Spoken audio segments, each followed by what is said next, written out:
महानगरपालिकेमध्ये राडा झालेला आहे. भारतीय जनता पक्षाच्या 2 गटामध्ये हाणामारी झालेली आहे. या प्रकरणी कदीम जालना पोलीस गुन्हा दाखल झालेला आहे एका गटाविरोधात.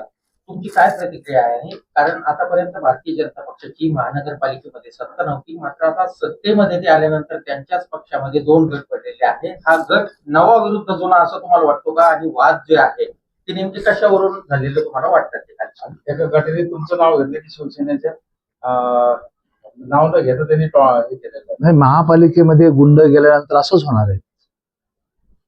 आता या गुंडावर चाप आणण्याची जबाबदारी राज्याचे मुख्यमंत्री माननीय रावसाहेब दानवे यांची निश्चितपणे या ठिकाणी आहे.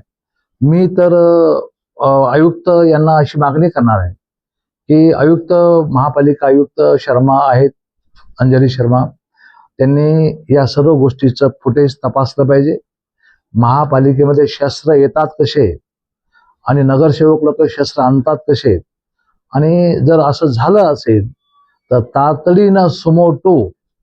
तातडीनं जे कोणी दोषी असतील त्यांचा प्रस्ताव, नगरसेवक त्यांचं पद रद्द करण्याचा प्रस्ताव महापालिका आयुक्तांनी शासनाला पाठवला पाहिजे. मग तो गुन्हेगार कोणी कसत नाही. हा असेल, तो असेल, करता असेल, ते करता असेल, या गटाचा असेल, त्या गटाचा असेल, आमचं काही म्हणणं नाही.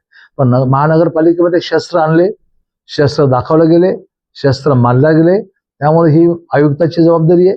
तसा प्रस्ताव त्याने सुमोटो शासनाला पाठवला पाहिजे आणि त्यांचं नगरसेवक पद रद्द केलं पाहिजे. कोणत्या गटावर दादागिरी करतोय? आणि आता ते तुम्हाला माहिती आहे ना, म्हणजे काय सांगायची गरज आहे? हा, नवा गट वर्सेस जुना गट असं चालू आहे भांडण त्याचं.